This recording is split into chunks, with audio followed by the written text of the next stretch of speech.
Hi, I'm Amy. And I'm Kirsty, and this is our podcast, Love Needs No Words. Hello, everyone, and welcome to this week's episode of Love Needs No Words. Kirst, it's been too long since we've done one together. How are you? It's been so long. I was literally thinking that the other day. I'm good, not too bad. We've had a lot of illnesses in the household. Typical September, going back to school, nursery, bugs. So that's been not so fun. But other than that, we're all good. Yeah. How are you? Yeah, same. It's that time of year, isn't it? We've had a lot of sickness in the house and not fun. But I think everybody's going through it this time of year. So we've just got to plough on through and hope it... Ride it out. Yeah. Ride the wave. Hopefully it's better by Christmas. Yeah, fingers crossed. I wanted to start by speaking to you about Mac's diagnosis, as I mentioned to the listeners that you'd had it now, but we obviously all want to hear it from you. So how was it on the day being told the news, and were you surprised? I didn't actually know I was going to get the diagnosis on the day. It was the third appointment that we'd had as part of his ASD sort of diagnosis journey, and I did wonder whether potentially I would get an outcome. So when she sort of said it at the end, I was a bit like, okay. Was I surprised? She actually asked me that question. No. I still think we were going through that kind of feeling of, is he, isn't he? At some points we'd have days where it would be a bit like, oh, is this potentially something else? I wasn't surprised. No. The journey had been such over the last year that I think we'd done a lot of the processing, or I'd done a lot of the processing. Yeah, just really solidified, I think, probably what we deep down knew. Yeah. And a couple of things. Did you feel like how I felt, and many people that have come on have felt, that you were kind of told, given some leaflets, and then kind of left to I got nothing. Get on with it? I got absolutely nothing. So we had our this meeting was done over Zoom or whatever the platform it is that they use. So it was a web-based conversation. So I literally didn't get anything. I just got told we will do a report and we'll send it over to you, which in fairness I did get within a couple of weeks, and that was very comprehensive actually, and there was some really useful information at the bottom at sort of towards the end of the report of different things that I could read, different kind of groups, which to be fair I've kind of engaged in a lot of that already, but I think if you hadn't for whatever reason, then that would be quite helpful. But yeah, that's it, isn't it? You get the diagnosis and then off you go on your merry way. She did ask me, had I done much research into it? And I sort of was explaining various different things. And yes, I'd done research into it and such like. So whether she kind of gauged that in terms of how much information she needed to tell me, I'm not sure. But yeah, for sure. That's it now. So Max's diagnosis was actually a private diagnosis. He actually has his NHS initial appointment next week. So for anybody listening who's actually just in the sort of infancy of their journey, the waiting times are significantly less than what I was told at the very beginning. So certainly in the county that we live in, so I was told it would be 3 years between sort of the GP referral and the actual appointment coming through, but it hasn't been that long. I'd say it's been about just over a year. Yeah. Oh, that's good. And that's your NHS diagnosis. That's for an NHS diagnosis. Now, how long that journey would take, I'm not sure. And what happens will be interesting, and I'll keep you all informed, because obviously I've sent over the full report that we've had from his private diagnosis.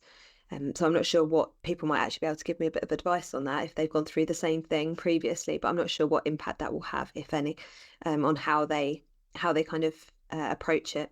And you were lucky enough to go private. What's your view on that, and is it something that you would recommend to people that again were in that position? Yeah, that's a good question actually. Yes, I recognise that we were lucky enough to do it privately. There were a few reasons why we decided to. The 3-year waiting list concerned me because Max was due to start school. I could see that potentially within that 3-year window, he would be starting to ask me questions that I potentially wouldn't be able to answer or not answer with any clarity, and that I think that was probably one of the motivators for why we decided to go down the private route.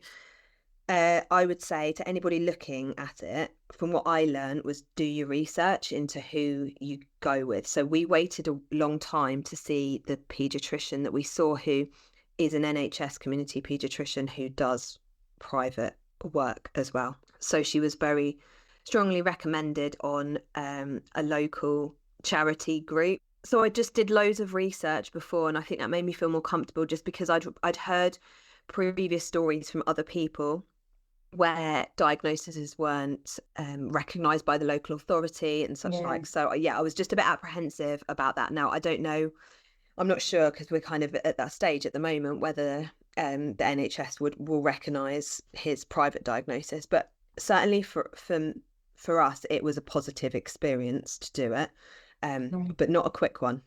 It's still, I mean, quick in terms of in comparison, but still not quick. It's still been a year. Well, that's good that you felt like it was a positive process for anyone that's thinking of maybe going down that road. And also, I'm interested to see what the NHS report will say compared to the private. Yeah, because a lot of people probably do one or the other. I don't know many people that have. Yeah, I was just recommended by everybody to stay on the NHS waiting list. Yeah.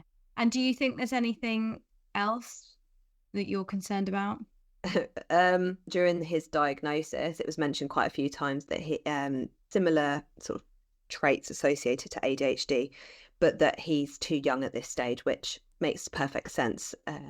So we've just got to keep an eye on it, really, and see whether that sort of manifests itself later down the line, in which case it's something else that we'd look into. But yeah, that was mentioned for us to keep an eye out over the next few years to see how his development kind of continues. And I can completely see why. So she was talking, for example, around things like his impulsivity and such like, but obviously that can be common with younger children anyway. And also can relate with children who have autism. So there's a lot of kind of crossover. So she was just saying it in a way of just be mindful, just keep an eye out, really. Oh, well, I'm pleased you got it, because it does just feel like you're waiting forever, doesn't it, when you are waiting? Because it's really hard being like, he's on the pathway. You just want to be able to say whether or not, or also what it is with certainty. Yeah, exactly. I was literally having that conversation with a friend today. She's sort of asking me, how I felt about it and stuff. And I was like, for me, part of it as well is just not having to say, oh, he's potentially autistic. I found that really difficult. Yeah, I did as well. Yeah, not being able to say it with any certainty. I wasn't sure how other people would react to that. Would they think, oh, she's kind of trying to self-diagnose her child with something? With Max as well, it's not. I think if you just meet him at the age that he is currently, I'm not sure that you would definitely pick it up from just like a small sort of social interaction. So I can see why for some people they felt, is she kind of barking up the wrong tree? Yeah. So I think that was helpful for me to be able to say with certainty, that is the case. He does have autism. So yeah, obviously went through the process of telling school, speaking to his Senko, speaking to his teacher. I think the thing is, really, for all intents and purposes, they were treating Max as if he had autism anyway. Yeah. So all of the stuff that they were going to be doing and had done up to that point was all as if he did. So I don't think it's really changed anything for the school and for what we've been doing. In fact, it's changed nothing actually at home for us. No. And how's school going? School has been better than I expected, which is really positive. He's exhausted. Yeah. He's clearly quite overstimulated by it, which isn't necessarily a bad thing. It's obviously loads to process, but he seems to be enjoying it at the moment, and he seems happy to go to school, apart from not wanting to get dressed in the morning. But yeah, absolutely exhausted. Yeah. So tired. I think you said the same about Alex. Yeah. The way they described it was everything they're doing has to be with a purpose, or they try to make it with a purpose. And I think they're just busy all day. They're using their brain in some capacity at all times. And so I agree. They're just so tired. Yeah. Alex is the same. He's so tired, bless him. I know, which has manifested in early wake-ups for us at home, Yeah. which has been quite difficult to deal with. 4:45 is not a time in the morning that you want to see on a regular basis. Sleep has definitely been impacted by it. I think that's why, for me, I can recognise that he's quite... it's the tiredness definitely impacts him. When he's overtired, he wakes early. It's been like that for years now.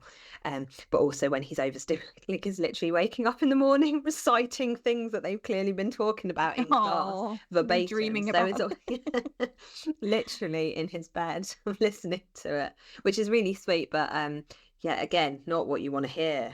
That time in the morning. I'm kind of a little bit done with that. But well, I'm sure many people listening can relate, because I also completely jinxed myself, because last time when I came on, I mentioned how good Alex's sleep was. So that was a bit of a mistake. He's been poorly recently, like we talked about. Affects it. Yeah, the early wake ups, and then he's ready for the day, because I don't know if people listening have the same thing, and I'm sure you all do, but it's once he's awake, that's it. There's kind of no redirecting him back to his room and saying it's time to sleep. I can't have that conversation with him. He's just up for the day. So I can have the conversation, but he will literally say to me, I'm not tired. I'm not tired. Yeah. It's like they're ready. They're up. He's awake, and that's that. And yeah, exactly the same as you. I can put him back into bed, but he's not going to go back to sleep for love nor money. No, I just get the facial, the pinching, and the and the rubbing of the ear for like an hour before I cave and think, right, okay, I'm just going to go downstairs. But there was a couple of things I read recently that they go through a growth spurt at this age. Okay. So yeah, and I've noticed a few of Alex's trousers are starting to get a bit short now. So I'm like, again, they could have had a bit of a growth spurt. And also, some people were saying that their molars grow, and so yes, the dentist told me this the other day. So that might be quite painful. A lot of unrest in the night. I was reading that. And yeah, also for anyone listening that can help me with this, I mentioned it to you, Kirsty, but Alex has just started going to the toilet at night, and the only thing I can think is that they had dinner earlier at nursery, so they'd have it about 3:30. So by the time I'd picked him up, he'd gone to the toilet already, and he was sort of ready for snack and bed. But now, obviously, he doesn't get home till 4, so I'm feeding him later. Yeah. And then everything's being pushed back. So it's that's the only thing I think. Or he's logical. Yeah, or he's holding it. But we've got a sleep expert coming on in a few weeks, so I'll be asking her about that. And just for those listening, we will be collating your questions ahead of it too, because I know lack of sleep is something that we can all relate to, and it's just exhausting, isn't it? It's exhausting. Literally the worst. And it affects all of you, and it literally affects the whole family, because when he's awake, everybody is awake in the house, including my daughter, which doesn't make her a happy bunny either. So I cannot wait to speak to the sleep consultant. Hopefully she has some absolute gems to share with us. Yeah, absolutely. I mean, I've actually noticed that Alex sleeps with his mouth open. So this morning I heard him snoring, so I'm getting that looked into, because that is something that's been worrying me for a little while. And also and I'm sure a lot of people can relate, that I just want to make sure that the problem with speech is just autism and it's nothing else. I've just got this thing in the back, niggling thing in the back of my mind, where I'm like, I just need a professional to look over him and make sure that there's absolutely nothing else going on. Like, is his tonsils enlarged? Is there adenoids, anything? So I've actually booked a private appointment, because my NHS appointment, I don't know how long that would be, and I'm just worried that they'll turn around and go, like, by the time I get seen, if you'd got, been looked at earlier, this probably could have been helped. It's just that line I keep hearing in my head and thinking, I'd never forgive myself. And yes, it's not cheap, but it's cheaper than I thought it would be. But I just, for peace of mind, I'm just going to go and get it sorted. So I've booked that in now, which I'm quite relieved about. And also I booked a blood test today because I just think it's a thing with autistic children. I guess because they don't have a very diet, and just other little things, like he's always got really bad bags under his eyes, which can be lack of something. So I've put that in today just to see if there's anything going on, or if he's check his iron levels. And his iron levels and things. That's a good idea, actually. So a couple of things that we've booked in, but along with the sleep expert, we also have a guest coming on to talk about nutrition, haven't we, in the next couple of weeks? So any questions around your children's diets, if there's challenges with the variety of foods they're eating, if there's sensory concerns, share them with us, and we'll raise them with her and try and cover as many topics as you want to hear about.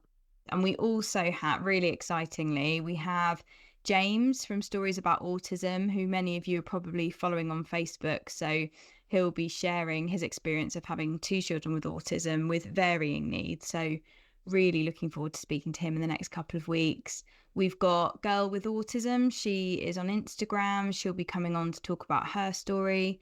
And my friend Jordan Wiley, who is one of the hunters on Hunted, actually, but he's been doing a lot around being diagnosed with ADHD as an adult. So we've got some really exciting guests. We do, which is great.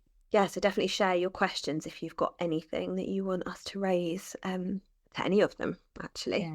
Absolutely. And we also wanted to mention our YouTube page. So we've uploaded all the videos onto there now. So all of our interviews are on there, and we'll continue to upload them after each one. So please like and subscribe. And you can find that by searching Love Needs No Words. And we've also got a Facebook page now, which is great. Really exciting. Question for you, Amy. How's Alex doing at school? Because we've talked about Max. He's doing good, actually. School seems to be going well. He's following instruction well, I've been told, so that's really good.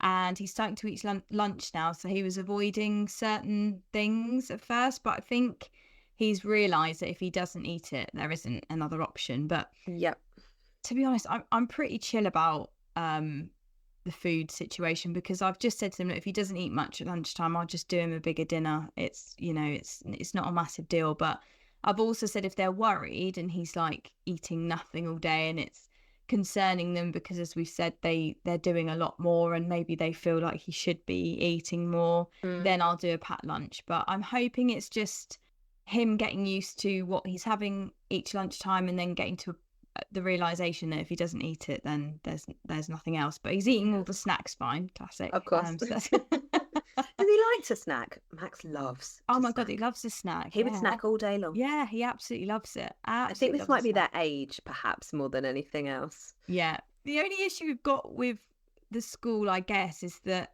he's only done one after school club, and I've got to give them a week's notice for that, which is fine because they need to get an extra member of staff in. And he did really well in it, but the problem we've had is the after school club is in the same room as the lunch hall. So when he was in after school club, they pull out this box of toys and he was playing with it, and they don't take it out of the room because they obviously don't have to explain it to a lot of the children. But Alex is obviously going straight over and trying to take all the toys out now during lunchtime.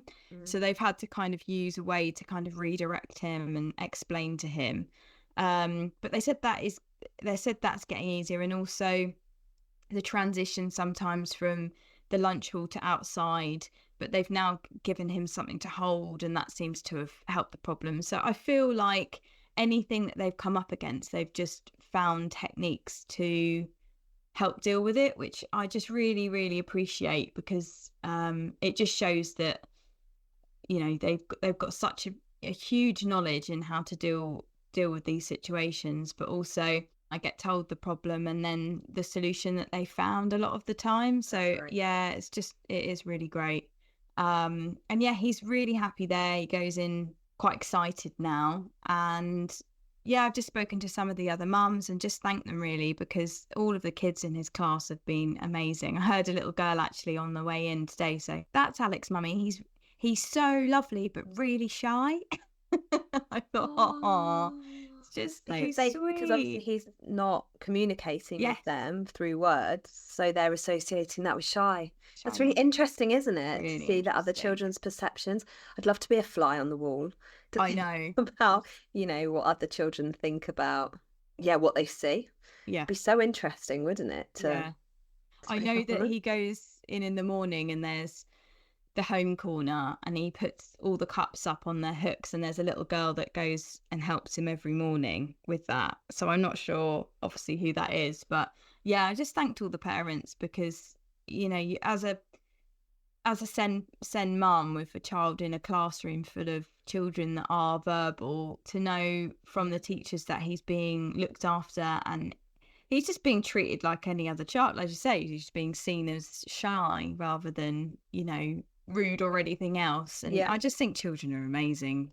And on that point, actually, we went to soft play at the weekend and this little boy was following Alex around and John went to check on him and the little boy said, is that your son? Is he autistic? And John said, yeah, he is. And he said, I've got lots of autistic friends and I've been helping him. And he was only John said he was about 7 or 8. And what credit to his I just, so lovely. We actually went up and said to the dad, what a lovely little boy you've got, because it was so lovely. It just made me feel so happy that the little boy wanted to get into Alex's world. The more children in mainstream classrooms with additional needs means it's being discussed more, and in turn means that and they're coming into children, contact with it more. They're more aware of it. It's Yes. important. Yeah, you're right. And it means that more children know what autism is and what to look out for. And it just made me feel really warm inside. I just thought that's so really lovely. Yeah. In a sort of similar situation, I took Max to the park at the weekend. And there was these 2 older boys, it must have been maybe 8 or 9. And Max kind of wanted to play on the zip line that they were playing on. And I was kind of explaining to him to take turns and stuff because he can find that quite difficult. Like he'll just walk up to them and just tell them that he wants to go and expect a go to be got. So I was helping him, but the boys were brilliant, literally helping him, explaining to him, literally sort of brought him in to playing with them. And he kept kind of shouting the same things at them over and over again, but they didn't get frustrated with him or anything. It was really lovely to watch. And I've noticed this with Max, actually. He's a lot better with older children than he is with children of his own age. I don't know if it's because they are obviously find it easier to converse with him. They have more, I guess, experience and vocabulary and everything. Yeah. But it was just really nice to see as well. It's like positive moments like that, isn't it? Where you think, oh, that's just really heartwarming. Yeah, it really is. It sounds so simple, doesn't it? But it's hard. But it's all about just finding things that they are interested in and getting involved as well. So I mean, I remember when Alex was about 18 months and all he wanted to do was pick up stones. So everywhere we went, we'd pick up stones, but I would use that as a counting game. So I think that's why he can't verbally count, but he can, count by giving me cards, numbers, because you don't think they're taking it in, but of course they are. You're just using different ways to get into their world. And for a long time it was, this just seems really strange, this isn't what the other children are doing. So, feeling awful to say, but feeling a bit embarrassed that you're at the park and he's not playing on any of the equipment, but he quite happily sit and count stones. But it's sort of looking at a different way, that if that's what he wants to do and that's what he's interested in, absolutely, then by joining in, that's a form of interaction and communication, isn't it? It's just learning to look at it in a completely different way. Completely. Yeah, I was talking to a mum actually at his gymnastics class, and because he goes to a Seng gymnastics class, so it was a mum who kind of gets it. And we were chatting, and she was saying that when her little boy was younger, he stopped in the middle of the road and he was looking, like he bent down and he was touching, like stroking the road. And at first she was kind of a bit confused and kind of wanting to usher him on. And then she kind of stood there for a second and realised that the road, because of the way the light was on it, it was glittery, it was sparkling. So to him, it must have just looked beautiful and he just wanted Oh, to touch it. Whereas to another child, that just wouldn't even register. So it's yes. just the fact that they just see the world in a different way. They see beautiful things that the rest of, for many of us, we just don't see. Yeah. Yeah, it's so true. Even at the park today, he was like fascinated with his shadow, and he was sort of running looking at it, and then John was like, look at Daddy's shadow, and it was like just trying to make everything into a game and getting involved, rather than seeing it as him being different. It's Yeah. just like, well, let's just embrace the difference and Yeah, get absolutely. involved, because it's also just fun being in their world, because it's just seeing everything in a completely different light and embracing that. The other day I picked him up and there was a little girl walking ahead with her dad, and he said, oh, who have you played with today? And she said, oh, I played with a little boy called Alex. And I wasn't sure if she meant my Alex. And then we passed them in the car and she leaned out and she's like, Alex. Oh. It's just wonderful, because there's so much fear around them starting school. And, I still don't know whether in a year's time our path will change, because I don't know what stage will be at that point, whether or not he'll be able to be part of the curriculum, whether they will be in a position to maybe find a different way of teaching him but still include him in the classroom, or whether they decide that it's just not going to work. And I'm ready for any of those. I just think, look, we've just got to go with the flow. Yeah, I'd rather than be honest. I'd rather him be in an environment where he's getting something from it, that they're not babysitting him, and that he's not a burden to the school and to the children in the classroom. And I mean that in the nicest way. I just think there's got to be a limit on how much that they're capable of doing. And I think if they've tried everything and they're honest with you, then it's only fair that we, for their sake and for my own child's sake, that he's in an environment that he's going to thrive in, rather than drown in. Yeah, for sure. And be able to learn in the way that he learns, because it might just be that he learns in a different way that mainstream doesn't cater for. Yeah, exactly. So we'll see. But yeah, for now he's doing really well, and I think they see the side of him that we see, the very kind, gentle, giggly little boy. And it just seems to be taking it in his stride for now. So we'll see how it goes. But yeah, absolutely exhausted. Just so early bedtimes at the moment. So early. I mean, Max was in bed at 5:45 yesterday, and people might think this is why he's waking up early. No, he woke up at 6:30 this morning. That was the biggest success we've had in a long time.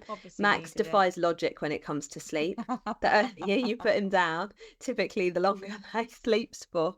5:45, which is obviously not practical most days during the week, especially with work, and he goes to after school club a little bit as well. So we took the opportunity whilst we could, and he looked so much better for it this morning as well.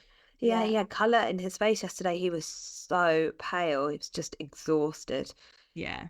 So one of the things that I'm finding a bit different, let's say, about school, and I know a few people have mentioned this, is the difference in feedback. Yeah, I think this is something across the board, everyone says, don't they?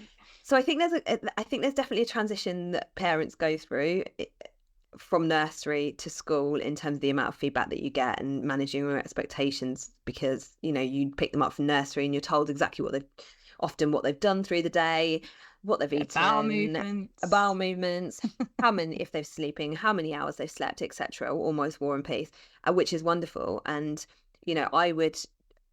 Max's key worker at nursery, who was the Senko, if there was anything anything during the day that was sort of remarkable, not always in a positive way, but sometimes she would always call me and she'd let me know and we'd talk through it. So now I'm kind of in a situation where I get very, very, very little back. And it's something I need to speak to the school about, because it is actually in his EHCP that we do get feedback. I'm kind of at the moment trying to think no news is good news, but at the same time, I do feel like I need to know, has he achieved something today? Has he done, has he managed to play with another child? Those things matter to me. They're typical things that other parents will just kind of take for granted. Of course, their child's going to have gone and played with someone else, but that's not something that Max finds easy, and I've witnessed that. So that was just an example of, but if it was a totally unremarkable day, then just let me know that it was unremarkable. But if there's anything that could be helpful, even so that I can gauge the evening, how to play the evening, because if it's been, if he's shown before he's coming home from school that he is a bit fidgety or a bit restless, the chances are he's probably really, really tired, or something happened during the day that means that there's going to be big emotions later on in the evening, that kind of thing. So that's a conversation I think I need to have with the school. And I know we've spoken about this, Amy, about how to approach that and how to phrase it and word it and how to kind of do it in the most appropriate way. I think there's a few points there. I think there's parents I've spoken to of, neurotypical children, and they're having the same thing. They're just not getting any feedback, and they're getting quite frustrated because obviously they still would like to know what they've been up to today, and they're not getting anything. So that's been interesting for me, that it's kind of a problem across the board. But with us, that communication's lost. So we're not really getting anything from them. I'm not getting anything at all. So I have a communication book, which they put a couple of things in each day. And it's not really descriptive, but at least it gives me an idea of what he's been doing that day. And I wonder if you could have something similar, but maybe they did it, they don't have to do it every day, but maybe at the end of the week, some things that maybe he achieved, or like just a bit of a roundup, so that you have a better idea of how he's doing, because it is really important for us. And like you say, no news is definitely good news, I think, because I'm sure you would have been told if something wasn't going well or there was any issues. But it's just nice to know, isn't it? Because we can't have that conversation. So no, I get it, and I'm sure they'll be willing to do whatever it takes to ensure that you're feeling comfortable with it. And that's absolutely not me sort of slating the school or bashing the school, because they've been brilliant, really, really good in so many ways. It's just something I'm having to adjust to as a parent, and manage, and realistically probably manage my expectations a little bit, and kind of go through that transition. Actually we received something really lovely through the post the other day. So the head teacher had taken the time to send Max a postcard, which on the front it sort of said "well done" from the head teacher, and it had said "well done, Max," along the lines of "thank you for coming and telling the teacher that a friend of yours needed their help." And it was written by, it was handwritten and had been sent through to home, and I just thought that was so lovely. That's and really, so really nice lovely. that we could then talk to him about it in a time when, pick the right time to talk to him about it, because he's not always going to take that in. So so really lovely thing that the school really did. Kind. Really lovely.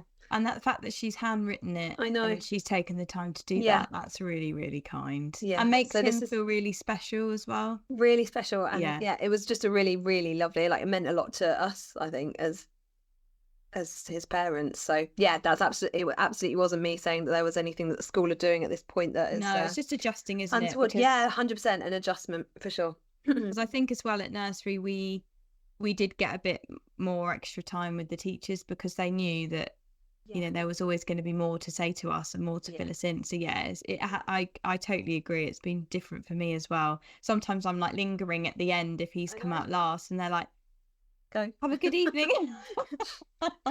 You're like, "Goodbye, Alex's mum, goodbye." And you know what? I understand, because from the teacher's perspective, how unrealistic is it to be giving feedback for potentially 30 children in your class? They've got enough pressures as it is. So it's being realistic about what is appropriate and what's not appropriate, or what's realistic and not realistic. But so I already felt like teachers and nursery teachers, like teachers across the board, did such an amazing job. But honestly, since they've started school, I just think it's incredible. I wrote a little note in there because I have to choose what Alex has for lunch because the others get a tray and go up and choose, and obviously he can't do that.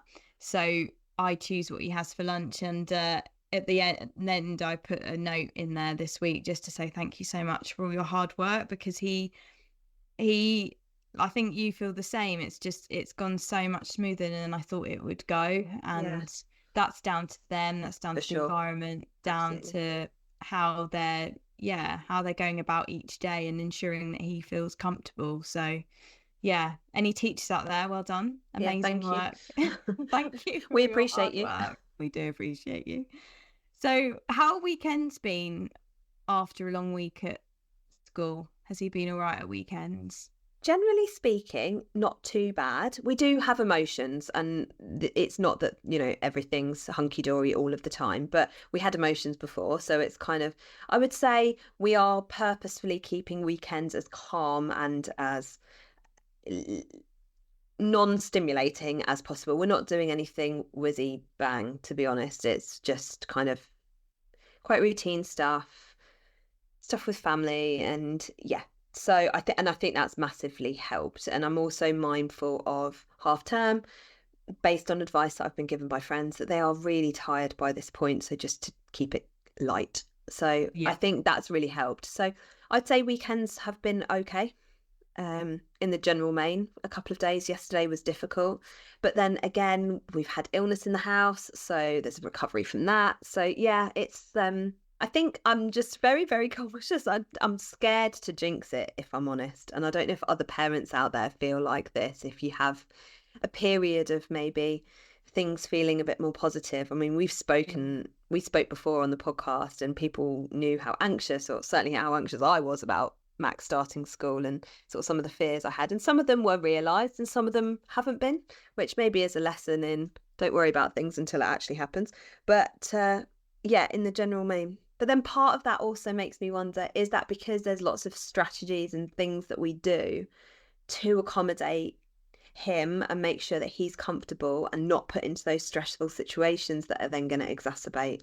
I certainly think there's an element of, and this is quite reassuring to those listening, is that you do get to know them and you get to realise what will work for them at weekends. I think there's times where we probably try to overstimulate them with lots of different things, and actually it's about learning what works for him. I mean, certainly for Alex, I know that the routine of school he really loves. He loves it. Like, there's a bell for snack, there's a bell for lunch, like everything is, he just loves that. Like, the most anxious he probably gets is if we're going in the car to somewhere he doesn't recognise. Like, he's constantly looking out of the window because he knows where we go most of the time, and he has to go somewhere once and he'll recognise it. Like, he even knows when we're coming to your house. So he definitely gets anxious when you're going somewhere different. So, which is why I think school is actually really great for some autistic children, because they just thrive off routine, don't they? Definitely routine. I mean, Max will tell us exactly what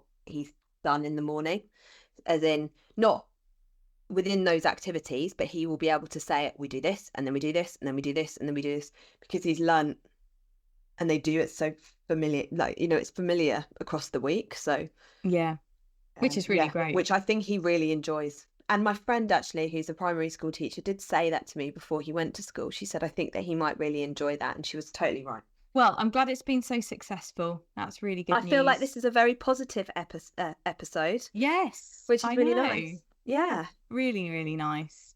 So next week we've actually got a legal advisor called Alice Mahan that's coming on, and so ahead of that we will be putting out a post reflecting on what we're going to be talking about, so that you can send your questions in ahead of speaking to her. So watch out for the post, and feel free to comment below or inbox us on Instagram or Facebook with any of your questions. And please don't forget to like and subscribe on YouTube. And as I say, we'll be putting all of our interviews up there from now on. Kirst, thank you so much. Thank you. It's lovely to catch up with you. Like we said at the beginning, it feels like it's been forever. Yeah, it really does. But I hope you have a fab week. And have a wonderful week. Yeah. Have a great week, everyone. Bye. Bye.